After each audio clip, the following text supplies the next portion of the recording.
Bismillahirrahmanirrahim. Alhamdulillahirabbil alamin. Allahumma shalli wa sallim wa barik ala sayyidina Muhammad wa ala sayyidina Muhammad. Seseorang dari saudara-saudara kita, seorang muslim, muslimah, begitu meninggal dunia, maka kita akan menyebut kata-kata almarhum Bapak Fulan, almarhumah Ibu Fulani. Nah, mengapa kita memakai sebutan almarhum atau almarhumah bagi saudara kita sesama muslim yang sudah meninggal dunia? Tidak lain tidak bukan, kata-kata almarhum dan almarhumah itu adalah doa, yaitu semoga Allah memberi rahmat kepada bapak ini, semoga Allah memberi rahmat kepada ibu ini. Nah, doa tersebut kedudukannya sangat penting buat secara syariat. Doa muhul ibadah. Doa ini adalah inti, otaknya ibadah. Apalagi doa tersebut kita kirimkan kepada orang yang sudah meninggal dunia. Dalam riwayat disebut, wa qala alaihi salatu wassalamu, ummati ummatun marhumatun tadkhulu kuburuha bidunubi kal jibal wa takhruju minal kuburi wa qad ghufira laha bistighfaril ahya'il amwat. Rasulullah SAW bersabda, umatku adalah umat yang disayangi. Ia masuk ke kuburannya dengan dosa-dosa laksana gunung-gunung. Berarti dosanya begitu banyak saat dia meninggal dunia. Dan ia akan keluar dari kubur tersebut dalam keadaan Allah sudah mengampuni dosa-dosanya yang tadinya banyak seperti gunung. Kenapa? Karena sebab permohonan ampunan dari orang-orang yang hidup kepada orang-orang yang telah meninggal dunia. Berarti doanya orang yang masih hidup kepada orang yang sudah meninggal dunia sangat bermanfaat, bisa menyebabkan orang tersebut di kuburnya diampuni dosanya oleh Allah Subhanahu wa taala. Sehingga dengan menyebutkan kata almarhum atau almarhumah itu pun juga bisa menjadi penyebab daripada orang yang sudah meninggal dunia, saudara kita sesama muslim, menjadi dosanya terangkat. Di mana dalam kitab Sabilul Ittigar yang disusun oleh Habibullah Al-Haddad, seorang ulama besar, diceritakan di sini ada seseorang yang sudah meninggal dunia, yaitu ingin mendapatkan siksa kubur. Sesosok malaikat itu mendatanginya dengan membawa meteor dari api untuk membakar wajahnya orang yang sudah meninggal tersebut.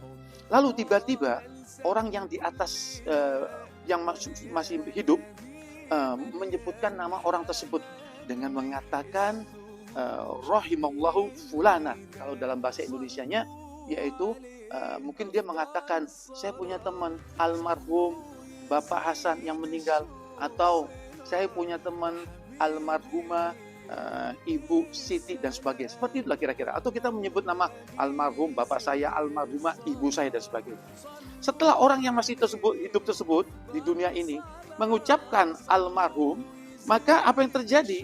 Yaitu malaikat yang tadinya membawa meteor dari api untuk membakar wajahnya orang tersebut, yang ahli kubur tersebut, karena di atas di dunia tersebut mengucapkan almarhum untuk dia, maka tiba-tiba meteor yang dipegang oleh malaikat tersebut menjadi padam. Jadi tidak dapat menyiksa daripada orang yang meninggal dunia tersebut. Berarti apa? Berarti doanya orang yang masih hidup ini sangat bermanfaat, dan dengan mengucapkan doa semoga Allah memberikan rahmat kepada orang tersebut, sehingga menyebabkan tidak terjadinya siksa kubur. Sehingga ucapan ini jangan dianggap sepele. Yaitu apa?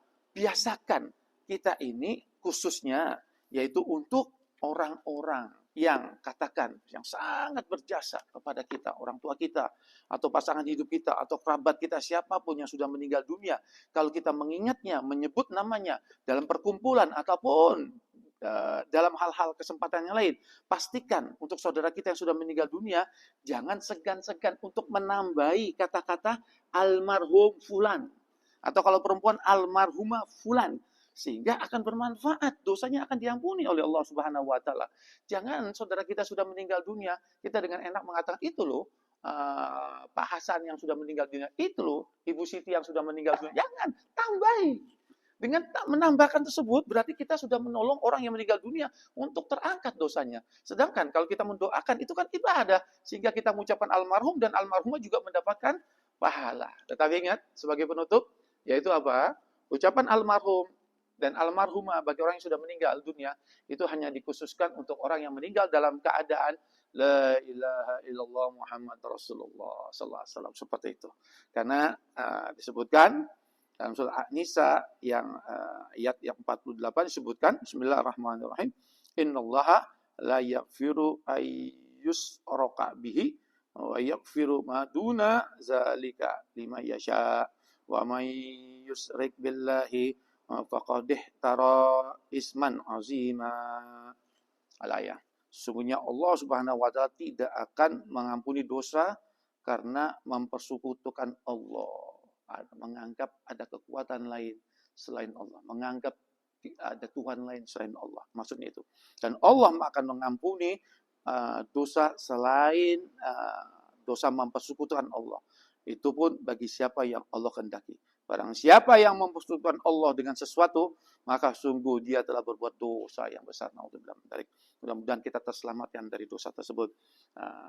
Dan kita mohon kepada Allah agar kita selalu terbiasa lisan kita untuk mengucapkan, yaitu saudara kita sesama muslim yang sudah meninggal dunia, dengan menyebutkan almarhum atau almarhumah di depannya, sehingga menyebabkan yang kita sebutkan tersebut diangkat dosanya dan kita pun akan mendapatkan pahala. Wallahu a'lam subhanahu. Wallahu a'lam bishawab. Subhanaka wa bihamdika asyhadu an la ilaha illa anta astaghfiruka wa atubu ilaik. Assalamualaikum warahmatullahi wabarakatuh.